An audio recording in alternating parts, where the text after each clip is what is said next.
Bom, gente, começando então os bloqueadores beta-adrenérgicos, né? Eles são os mais importantes utilizados na terapia medicamentosa, ok? Bom, todos os beta-bloqueadores disponíveis na clínica, né, são antagonistas competitivos, né? Então, o que significa isso? Eles não se ligam covalentemente ao receptor beta. Os beta-bloqueadores não seletivos atuam tanto em beta-1 quanto em beta-2. Esses daqui não são interessantes. Por quê? Porque eles vão ter a ação antagonista beta-2, né? Então, eu vou ter efeitos adversos não muito legais, porque eles vão aumentar a asma e não vão ser indicados para pessoas que têm, por exemplo, problemas contra doenças pulmonares obstrutivas crônicas, né? Então, o legal é a gente ter um seletivo beta-1, que ele vai diminuir muito bem a hipertensão, casos de angina, né? Alguns problemas de arritmia, e não vai ter nenhum ou menos efeito, né? Na broncoconstricção do pulmão. Ao passo que os beta-2 antagonistas cardioseletivos bloqueiam principalmente os receptores beta-1. Embora todos os beta-bloqueadores reduzam a pressão arterial, eles não causam hipotensão postural, pois os adrenoreceptores alfas permanecem funcionais, né? Então, o que dá a hipotensão postural, né, é o bloqueio principalmente do alfa-1, né? Que é o que promove a vasoconstricção periférica. Como não vai ter inibição do alfa, eu não vou ter esse tipo de efeito adverso. Por isso, o controle do simpático normal dos vasos é mantido. Os beta-bloqueadores são eficazes no tratamento, né, da hipertensão, angina, arritmias cardíacas. Tudo bem? Infarto do miocárdio, insuficiência cardíaca, hipertireoidismo e glaucoma. E também são usados na profilaxia de enxaqueca, né? Principalmente os beta-bloqueadores seletivos. Bom, gente, dentro de todos os fármacos do sistema nervoso autônomo, a gente pode falar que os mais importantes são os seletivos beta-1, que são a principal escolha, né, no tratamento dos problemas cardiovasculares, né, principalmente, né, na hipertensão. E também eles são utilizados muito no hipertireoidismo, né, que é uma ação muito interessante. A tireoide, ela é uma glândula que induz metabolismo, né? Então, uma ação metabólica, ela está dentro na indução do sistema simpático, né? Então, quando a pessoa tem hipertireoidismo, ela tem hiperestimulação adrenérgica, né? Então, esses bloqueadores, eles auxiliam na diminuição disso. Bom, só mostrando, né, a farmacocinética desses medicamentos, né? Então, nós temos medicamentos que têm ação por 10 minutos, né? E nós temos medicamentos que podem ter ação até mais de um dia, ok? Então, isso também auxilia, né, na hora da escolha do tratamento farmacológico. Bom, falando de um dos mais famosos, né, que é o propranolol, que foi o primeiro, né, foi o protótipo dessa classe, né? Ele é um antagonista beta não seletivo, né? Então, ele age tanto em beta-1 quanto em beta-2. Então, o propranolol, ele é o protótipo, né, dos beta-agonistas adrenérgicos e bloqueia os receptores beta-1 e beta-2 com a mesma afinidade. Existem preparações de liberação sustentada, né, de liberação prolongada para administração apenas uma vez ao dia, né? Vamos ver aqui o tempo de meia-vida dele, né? Ele demora 6 horas, né? Então, a gente teria que administrar mais de uma vez por dia o medicamento se não fosse de liberação prolongada. Tudo bem? Bom, o propanolol, ele diminui o débito cardíaco, né? Ou seja, o batimento do coração, né? Tendo efeito cronotrópico e ionotrópico negativo. O que é isso? Como a gente já viu lá nas aulas anteriores de sistema nervoso, efeito cronotrópico vai diminuir a frequência do batimento cardíaco, né? E o ionotrópico vai diminuir a força de batimento cardíaco. Então, os dois vão induzir uma diminuição da pressão arterial devido à ação no coração, né? Ele deprime diretamente a atividade no nódulo sinoarterial e o nódulo sinoventricular, né? Essas são ações nervosas, né? Que tem lá no coração que induzem o batimento cardíaco. Em geral, a bradicardia limita a sua dosagem, né? Então, a bradicardia é a diminuição do batimento cardíaco e ela deve ser controlada. Durante o exercício ou estresse, quando o sistema nervoso simpático está ativado, os beta-bloqueadores atenuam o aumento da frequência cardíaca, né? O débito cardíaco, o trabalho e o consumo de oxigênio diminuem pelo bloqueio dos receptores beta-1. E esses efeitos são úteis, né, no tratamento da angina e também podem atenuar arritmias. Bom, o que é a angina? A angina é uma dor no peito temporário, né, ou uma sensação de pressão que ocorre quando o músculo cardíaco não está recebendo oxigênio suficiente.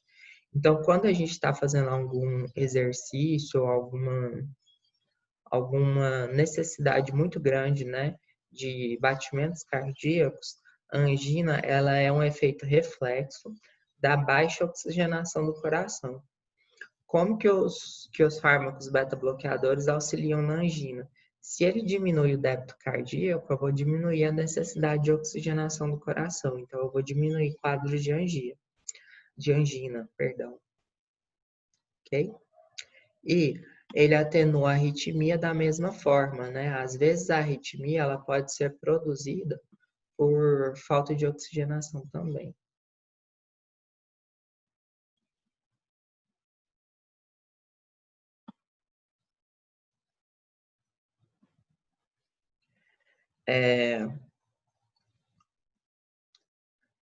O bloqueio não seletivo dos beta-receptores, né, impede a vasodilatação nos músculos esqueléticos mediados pelo beta-2, né, e aumenta a resistência vascular periférica, ok?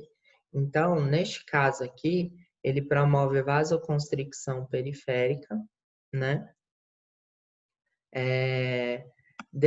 aumentando também a resistência vascular. E a redução do débito cardíaco produzida pelos beta-bloqueadores leva à diminuição da pressão arterial, o que desencadeia uma vasoconstricção periférica reflexa e se reflete na redução do fluxo de sangue na periferia.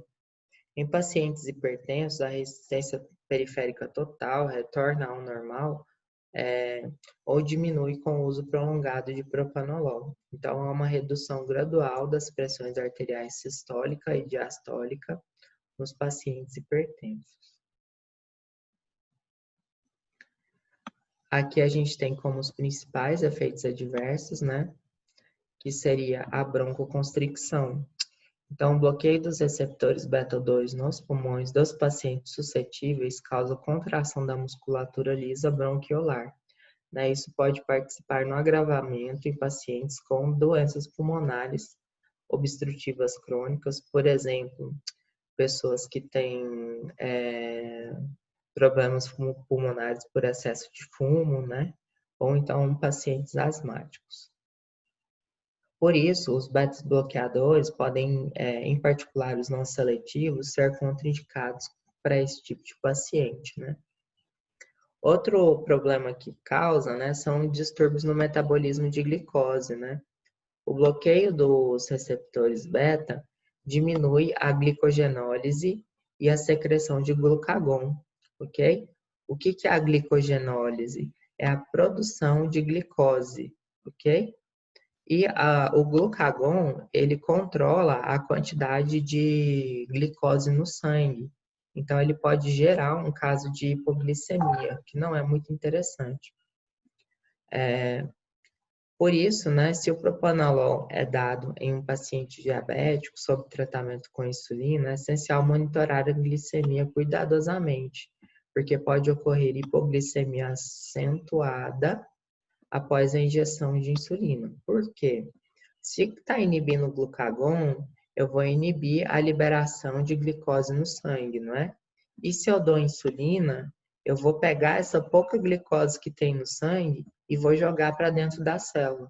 Então, a pessoa vai ter um quadro de hipoglicemia muito grave quando está associando o tratamento de insulina, né, em grandes concentrações, com o uso de beta-bloqueadores, ok?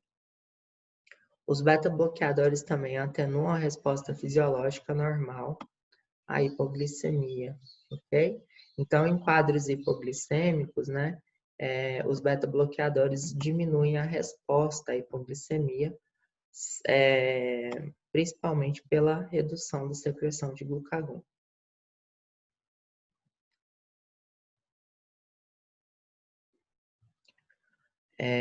Aqui só mostrando, né, que os receptores beta-2, junto com os receptores alfa-1, eles auxiliam, né, na glicogenólise e na gliconeogênese. Tanto a glicogenólise quanto a gliconeogênese, elas aumentam a concentração de glicose no sangue. Então, elas auxiliam a controlar a quantidade de glicose no sangue, diminuindo quadros de hipoglicemia.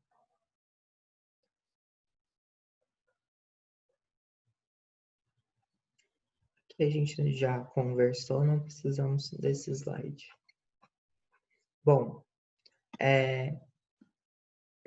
ele também, né,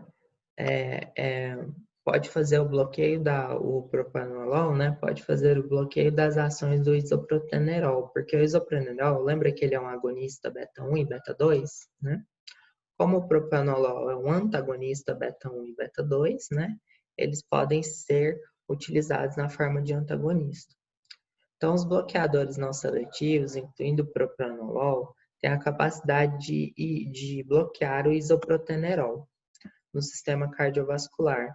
Assim, a presença de um beta-bloqueador, né, o isoprotenerol, não produz a estimulação cardíaca mediada por beta-1, ou a reduções da pressão arterial média e na pressão diastólica. Tudo bem? Lembrando que as ações alfa não são afetadas aqui, nem por um nem por outro.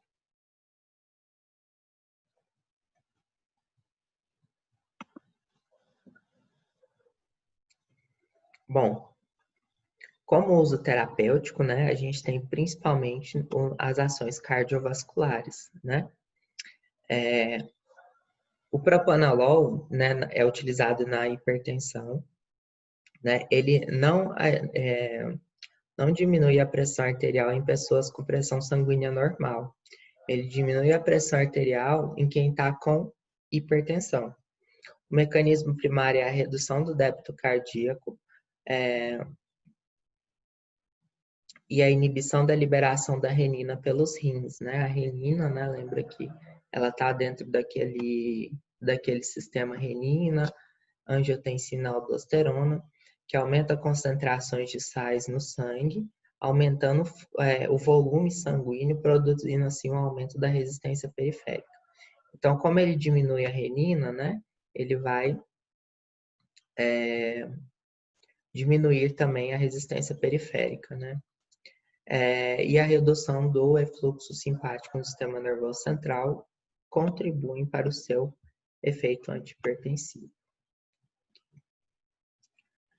Utilizado na angina do peito, que a gente já conversou anteriormente, né? O propanolol diminui o oxigênio exigido pelo coração e por isso ele é eficaz na redução da dor torácica por esforço, né? Que é muito comum na angina. Utilizado também no infarto do miocárdio, né?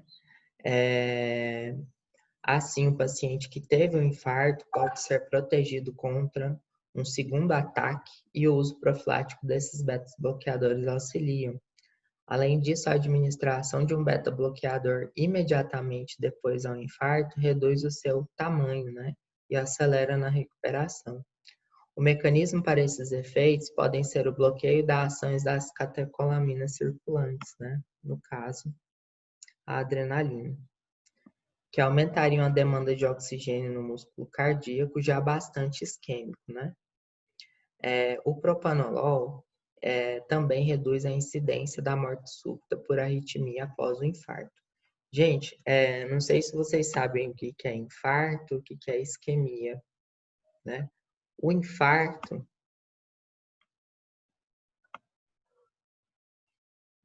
ele ocorre quando eu tenho morte tecidual pela diminuição de oxigênio, ok? E o infarto, ele pode ser produzido por uma isquemia.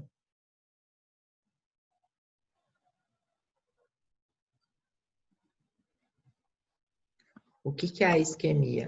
A isquemia é quando eu tenho um bloqueio da circulação sanguínea, devido, né, principalmente a problemas cardiovasculares, por exemplo, uma arteriosclerose, né, uma doença arterial crônica, né? Então, esses são os principais, né? Então, quando a pessoa tem uma alimentação um pouco desbalanceada, né?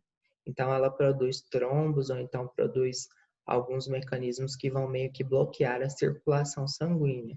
Quando eu tenho o vaso sanguíneo, certo? E vamos supor que ele está nutrindo o coração, e eu tenho alguma arteriosclerose, por exemplo, algum problema cardiovascular que gera um trombinho, e esse trombinho sai andando. Quando esse trombinho sai andando, a gente chama ele de êmbolo, né? E aí vamos supor que ele chega lá no vaso do coração mais fininho e bloqueia.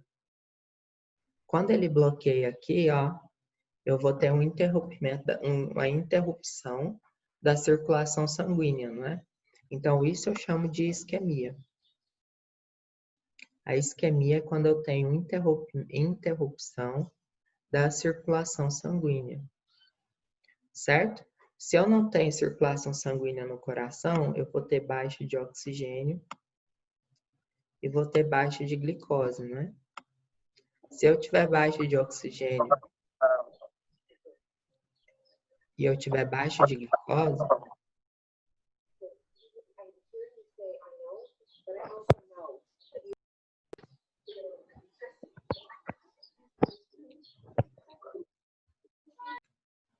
se eu tiver baixa de oxigênio e baixa de glicose, eu vou ter, no caso, né, uma morte tecidual aqui, né? Eu vou ter uma necrose tecidual. E aí eu chamo isso de infarto.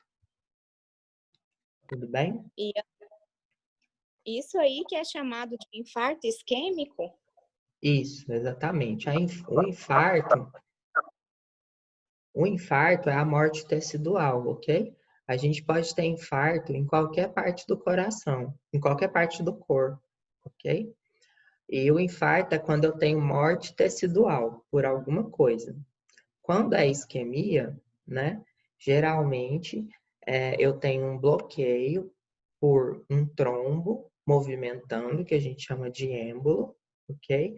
Aí esse êmbolo ele bloqueia a circulação do coração e aí a interrupção, né, da circulação vai diminuir glicose e oxigênio e aí eu vou ter necrose tecidual. Quando eu tenho necrose tecidual por diminuição de nutrição, eu chamo isso de infarto. Esse é um infarto isquêmico, tudo bem? Eu tenho dois tipos de infarto, né? É o infarto isquêmico e qual que é o outro que vocês conhecem?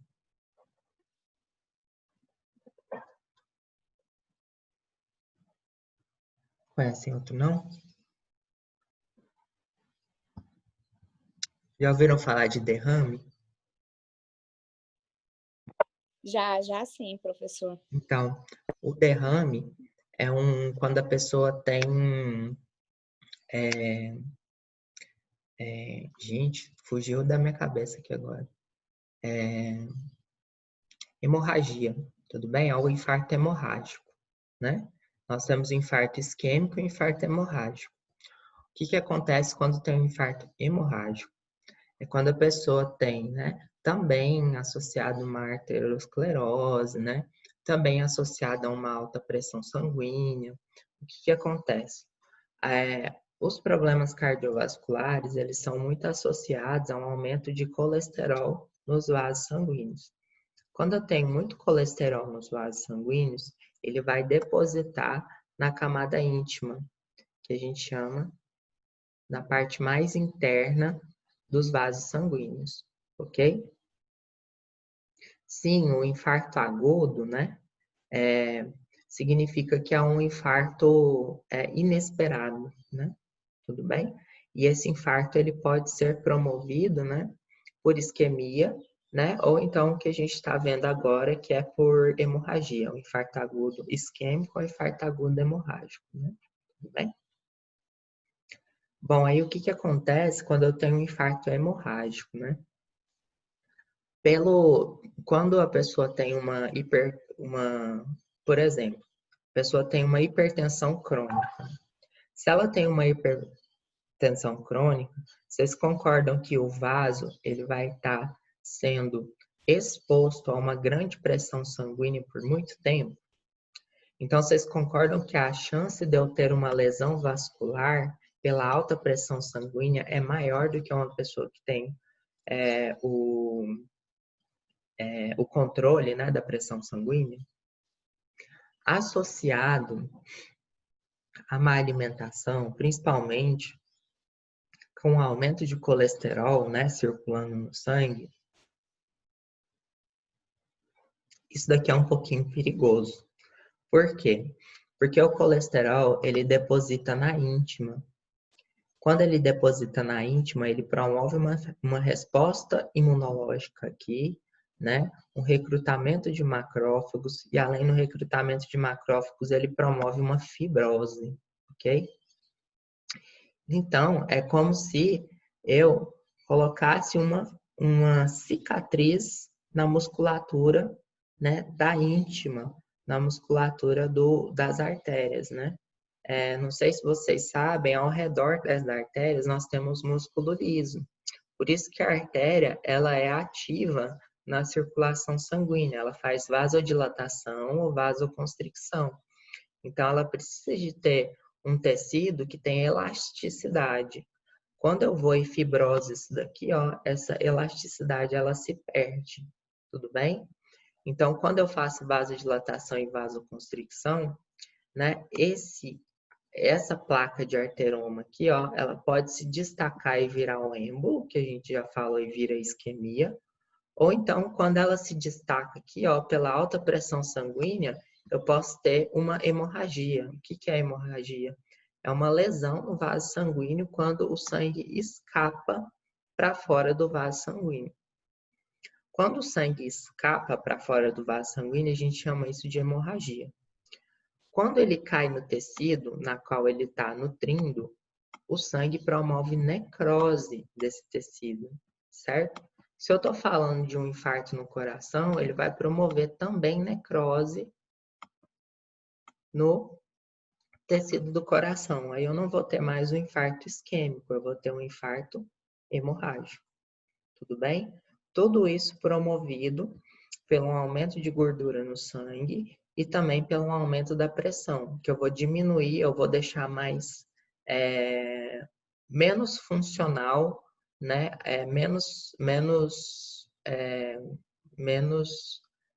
protetor, né? Com menos chance de ser quebrado o vaso sanguíneo. Tudo bem? Bom, e nós temos o uso terapêutico, né? Não tão comum quanto nos problemas cardiovasculares, né? Na utilização da enxaqueca. O propanolol é eficaz em reduzir episódios de enxaqueca quando usado profilaticamente, né? Então, você não usa para tratar, você usa para não ter. É um dos beta-bloqueadores mais úteis na indicação, devido à sua natureza lipofílica, né? Então, ela vai para o sistema nervoso central, ok? Quando você está com enxaqueca, você usa outros medicamentos, né? Geralmente, você utiliza agonistas serotoninérgicos, que são os tripanos da vida, associado a um AINES, né? Por exemplo, naproxeno. E também é utilizado no hipertireoidismo, né? O propanolol, E os outros beta-bloqueadores são eficazes em diminuir a ampla estimulação simpática, que ocorre no hipertireoidismo. No hipertireoidismo aguda, né, os beta-bloqueadores podem salvar a vida e proteger contra arritmias cardíacas graves, né, de quem tem hipertireoidismo. Bom, aqui mostrando alguns efeitos, né, do propanolol, né? Esse é o problema aqui dele, ó. Bom, broncoconstricção, porque ele bloqueia os receptores beta-2, que promovem broncodilatação, né, no pulmão. Né? Ele tem uma vasoconstricção periférica reflexa, devido à ação do beta-2, né? Principalmente nos vasos musculares sanguíneos, nos vasos sanguíneos musculares, né? E tem uma maior retenção de sódio, né? Devido à ação na renina, angiotensina-aldosterona. E também diminui a frequência cardíaca, atuando principalmente nos receptores beta-1, ok?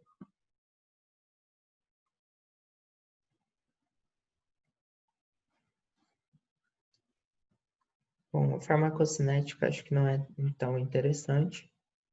Efeitos adversos, como a gente já falou. O propanolol pode causar broncoconstricção, que não é interessante, né? Como a gente viu na figura anterior. E o tratamento desses beta-bloqueadores nunca deve ser interrompido abruptamente, devido ao risco de precipitar arritmias cardíacas, né, que podem ser graves, né? Então, esse tratamento ele deve ser desmamado, né? Os bloqueadores devem ser retirados gradualmente ao longo de algumas semanas. E o tratamento de longa duração, né, leva a uma supersensibilização dos receptores. Isso também não é legal, né? E ao suspender o tratamento, esse número aumentado de receptores pode agravar a angina e também a hipertensão. E pode promover comprometimento sexual, né? Com a função sexual masculina ocorre pela ativação alfa-adrenérgica, né? Os beta-bloqueadores não afetam, né, a ejaculação normal, nem a função do esfíncter vesical interno. Por outro lado, alguns homens reclamam de comprometimento sexual alterado, né? E as razões ainda não são claras, né?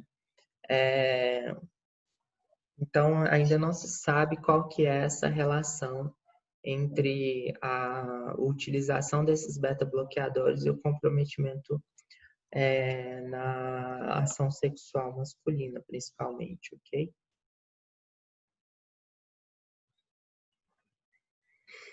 Bom, como a gente já falou, né?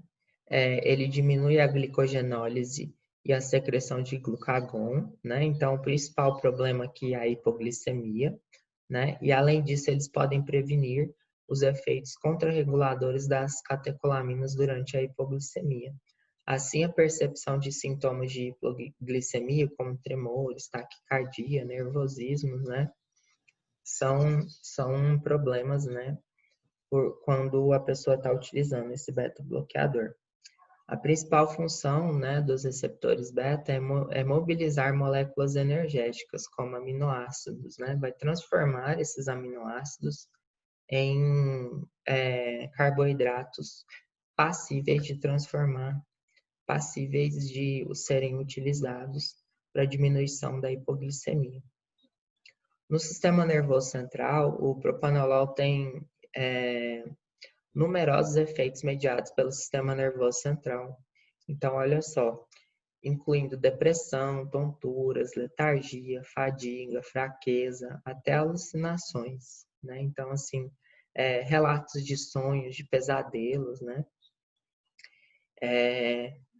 Então, não é muito interessante, né? Isso é devido à sua autolipossolubilidade, né? Então, ele vai bem para o sistema nervoso central, né? Então, os outros medicamentos que são mais novos, eles têm uma hidrofilicidade maior, como, por exemplo, a atenolol, né? E isso melhora na diminuição dos efeitos adversos no sistema nervoso central. E como interação, né, esses fármacos inibem os fármacos interferem ou inibem a biotransformação do propanolol, né, que geralmente eles são metabolizados pela mesma enzima citocromo, né? Aí nós temos a cimetidina, a fluoxetina, a paroxetina, o ritonavir, podem potencializar os efeitos antihipertensivos. Aqueles que, ao contrário, estimulam ou induzem sua biotransformação, né? E aí é aquele efeito que a gente viu lá na farmacocinética no começo, que induzem, né, a metabolização de outros fármacos, né? Aí a gente está falando de barbitúricos, fenitoína e a rifampicina. Podem, ao contrário, né, ao invés de aumentar o seu efeito, eles vão diminuir o seu efeito devido à interação farmacocinética.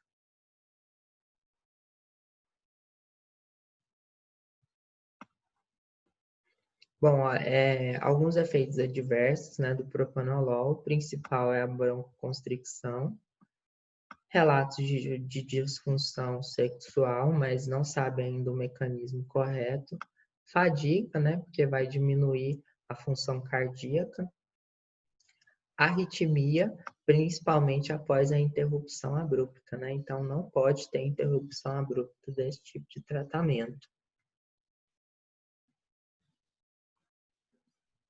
Tudo bem, gente, até aqui? Bom, falando ainda dos antagonistas beta não seletivos, né? A gente tem o nadolol e o timolol. Eles bloqueiam tanto o beta 1 quanto o beta 2 e são mais potentes do que o propanolol, né? E o nadolol tem uma duração muito longa, né? E o timolol reduz a produção de humor aquoso e ele é usado topicamente no tratamento de glaucoma, ok? De ângulo aberto, às vezes no tratamento sistêmico da hipertensão. Então, o timolol é mais utilizado, né, no tratamento de glaucoma. Os beta-bloqueadores de uso tópico, como o timolol, o betoxazol e o carteolol, são eficazes para diminuir a pressão intraglobular no glaucoma, né? Isso ocorre pela diminuição da secreção do humor aquoso pelo corpo ciliar. Então, se tem menos humor aquoso, a pressão intraocular ela vai diminuir. Tudo bem? Diferentemente dos colinérgicos, esses não afetam a capacidade focal do olho para a visão próxima e nem alteram o tamanho da pupila. Quando são administrados intraocularmente, o início do efeito ocorre após 30 minutos e dura até um dia. E os beta-bloqueadores são usados no tratamento do glaucoma crônico, ok? No glaucoma agudo, a pilocarpina, né, ela ainda é utilizada como fármaco de escolha, né? Que é aquele fármaco do sistema nervoso autônomo parasimpático, né, que a gente viu lá nas aulas anteriores. Bom, aqui só mostrando, né, os antagonistas beta-adrenérgicos, né, eles diminuem a produção de humor aquoso, ok? E aqui, né, os agonistas colinérgicos, principalmente a pilocarpina, eles aumentam a drenagem do humor aquoso, ok? Então, o mecanismo de ação é um pouco diferente, certo? Nós temos vários outros tipos de fármacos utilizados no glaucoma, né? Isso daqui vocês vão ver posteriormente nas aulas de farmacologia 2 e 3. Bom, agora a gente vai entrar na classe mais utilizada no tratamento, que são os antagonistas beta-1 seletivos, ok? E aí o mais conhecido, né, acho que todo mundo conhece, é o atenolol, ok? Mas nós temos outros, né, como o acetobutolol, o betaxolol, o bisoprolol, o esmolol, o metoprolol e o nebivolol, certo? Todos esses são antagonistas seletivos beta-1. E esses fármacos que bloqueiam preferencialmente os receptores beta-1 inibem o efeito beta-2 indesejado, que é principalmente a broncoconstricção, né? Principalmente em pacientes com DPOC e asmáticos. Os beta-bloqueadores cardioseletivos, né? Como o acetobutalol, o atenolol e o metoprolol, eles antagonizam a bloque. A Block, será que eu conheço? Eu não conheço esse não. Vocês conhecem, gente, o A-Block? Deixa eu olhar aqui na internet. Professor, ele é o de referência do atenolol. Ah, tá. É nome comercial, né? Tá certo. Obrigado. Nome comercial eu não conheço, gente. Vocês me perdoem, mas eu não conheço. Fármacos que bloqueiam onde que nós estamos. Os beta-bloqueadores cardioseletivos, como o acetobutalol, atenolol e metoprolol, antagonizam os receptores beta-1 em doses 50 a 100 vezes menores, né, do que as necessárias para bloquear beta-2. Então, a gente pode considerar que eles são muito seletivos. Por quê? Porque na dose que eu vou utilizar para bloquear o beta-1, praticamente ele não vai ter ação no beta-2. Bom, quais são suas principais ações? Estes fármacos reduzem a pressão arterial na hipertensão e aumentam a tolerância ao exercício na angina. O esmolol tem meia-vida muito curta devido à sua biotransformação, né, devido a uma esterificação. Está disponível apenas em ação intravenosa e é usada para controlar a pressão arterial ou ritmo cardíaco durante procedimentos cirúrgicos ou diagnósticos, por exemplo. Em contraste com o propranolol, os beta-bloqueadores cardioespecíficos têm menos efeitos na função pulmonar e na resistência periférica e no metabolismo de carboidratos. Olha só, nós vamos tirar aquele efeito adverso de problemas de hipoglicemia. Apesar disso, os pacientes com asmas tratados com esses fármacos devem ser monitorados cuidadosamente para garantir a atividade respiratória não seja comprometida. Como eu falei para vocês, ele tem uma ação, ainda que pequena, eles têm uma ação, né, no beta-2, bem menor do que o beta-1, mas ainda tem. Em adição à ação beta-bloqueador cardioseletiva, o nebivolol libera o óxido nítrico nas células endoteliais, causando vasodilatação, né? O óxido nítrico, né, é um gás vasoativo, né? E promove vasodilatação, ok? No caso do nebivolol. Gente, vai acabar o tempo da aula, aí vocês entram novamente, tá? A gente já tá acabando já a aula, certinho? Usos terapêuticos, né?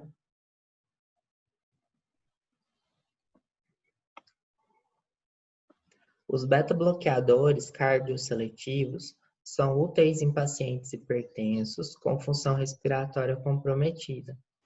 Estes fármacos também